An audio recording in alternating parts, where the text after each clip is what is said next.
Welcome back, everybody. I'm very excited to talk to our next guest. There's a monster UFC pay-per-view coming up this weekend, UFC 297, and very excited to have one of the co-headliners here. She is an OG. She is going for the belt coming up this weekend against Mayra Bueno Silva. It is Raquel Pennington. Rocky, thank you so much for the time. Really appreciate it. Yeah, absolutely. How are you? I'm doing fantastic. I cannot wait to see you in action this weekend for the belt. Do you feel, Rocky, like you've been at this for a while? Everybody makes that point, but do you feel like at the peak of your powers right now because you're on an absolute roll?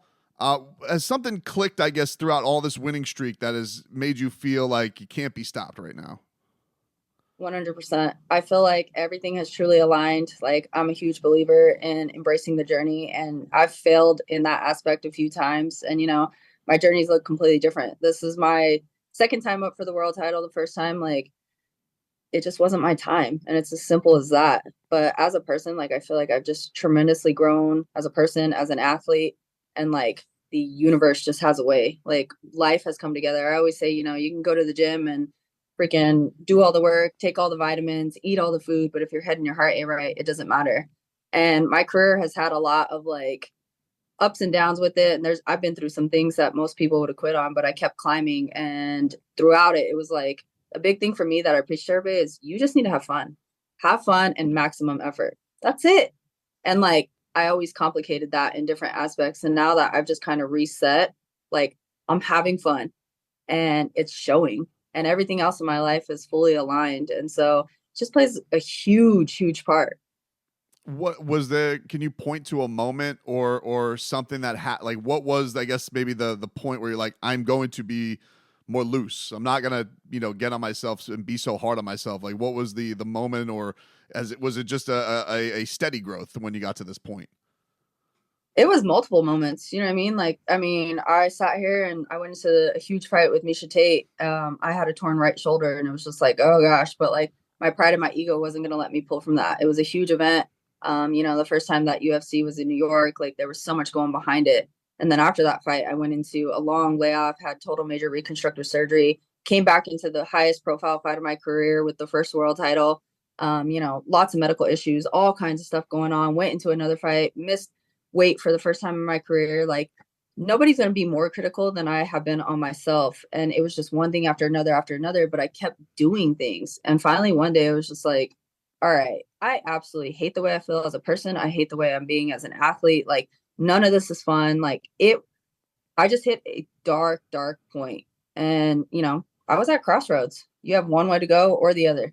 Either you hang it up or you get your together is how I seen it. And so I was like, I still have what it takes in here. I feel it in me, but how do I go through and find that? And that's been my journey is like, I've just been breaking things down as a person, as an athlete, taking the proper steps, learning how to get past my own self, how to get past like the fact that like, okay, if I'm physically like destroyed right now, going and doing recovery is okay. As athletes, sometimes we get wrapped up and it's like, we got to work, work, work, work. And that's not the truth. Like, and as much I always say, this sport is 90% mental, 10% physical. Well, as much physical work as you're going out there and doing, you need to put that work into your mental state. I wasn't doing that. Like it was like, oh, I can figure it out. I'm a tough person. Like I got this. And the biggest thing for me was just kind of hitting the reset button. Truly, when people say going back to the drawing board, legit going back to the drawing board. And I went back to the drawing board in so many different aspects. I had to sit in front of a mirror and internally like figure out what was going on. And when I did that, like things just started to shift. I made change in my environment. I made change with my team. I absolutely started having fun again. And it's different, There's so much outside noise. It's easy to fall into different things. And I eliminated all that. I learned how to find balance and like just this like freeing aspect and trust in myself, believe in myself. And that's made a difference. I'm here for a reason. I'm on a fight win streak for a reason. Has there did you have any of old doubts creep back once the title fight was on the line just because of stakes again, or did you find it like it kept cruising through this the same way that you've all worked on yourself and been it? Has it all felt normal, I guess, just because it's a title fight? It feels normal. The pressure, like the only person to put pressure on you is you. And like for me, like I've been here before. I felt the pressure to the max. Like I've done a million different things, And in reality, I mean, I've been doing this sport for a very long time. I think 14 years now. I've been in the UFC for 10 of those years, and I've been in the top 10 for majority of that time. I fought in the best of the best. And, I mean, the emotions have come and gone like this. I've fallen and I've gotten back up, the highs and lowest the lows. And now, like, for me, I'm just having fun. I'm trusting in my capabilities. I'm trusting in everything that I have. I've understood like the hard work that I put in, and I fully just believe in all the things that I'm capable of. So I'm just, when people say embrace the journey, like I'm truly just embracing the journey. There's no pressure. I feel like you go out there and you just put best effort and you have fun, the outcome will be in your favor. And for me, like as a person, I've already won in life. I truly have my cake. That belt this weekend is just the icing on top. That's a representation of the last 14 years of hard work, blood, sweat, and tears, and all my dedication. I tell you, Rocky, you're giving me the goosies. This whole thing has been very inspirational. But so do you look at this week? Is it, for you, somebody who's been? I think I saw a stat that it would be only you, Robbie Lawler, and Oliveira who had been in the UFC from 10 years, their debut to winning the championship. So some great names. You've been in there with the best. I think you've only lost to former champions. If you get this belt, I get this belt. When you get this belt, do you look at that as I'm good? That's the last thing I want to do, or do you want to reign for a while? Like, how do you see that all working out? Like, is this looking at as the conclusion, the topping of a career, or do you want to keep going once you win the belt? This is just my stepping stone.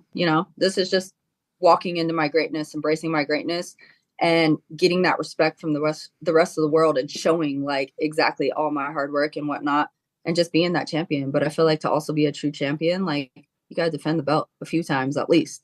So I'm not done yet. I feel like I've just hit my prime, and like we're just getting started. Is there a difference from being in the UFC for as long as you have? Like, what is, aside from just you personally, how has, I guess, fighting changed from the time you walked in? Like, what are the things that you notice just from either opponents' talents or the way fight weeks go?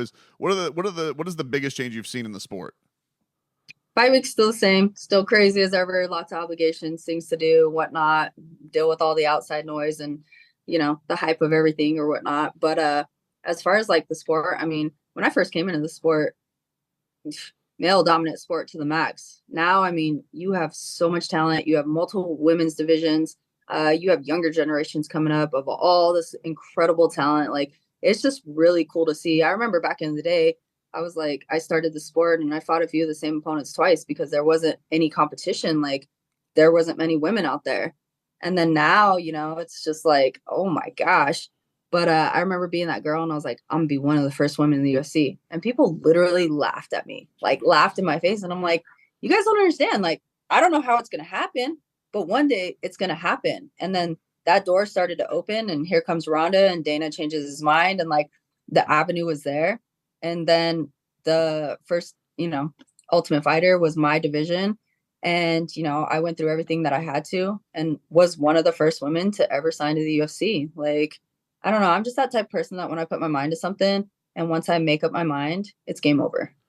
Mayra said some like comments this week about like, oh, this wasn't the matchup that anybody cares about. I know you've scoffed at this. Do you feel like when your opponent says something like that they're a little bit mentally off the focus of you, that they maybe haven't been taking you seriously enough or aren't going into this fight with the right mindset, or do you just focus on you?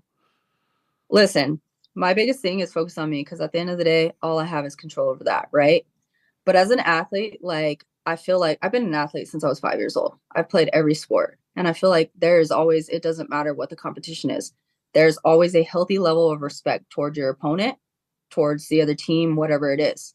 That doesn't mean that like, you know what I mean? Like you're not going to perform, you're not going to do whatever you need to do and everything else.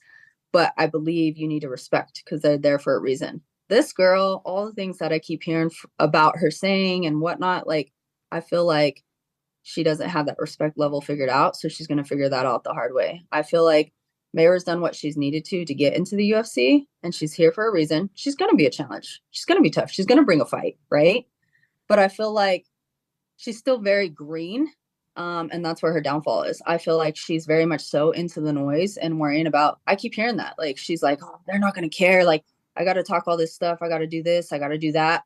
And at the end of the day, like, you could talk and talk and talk and use all your energy, but you're going to answer to my fist come Saturday.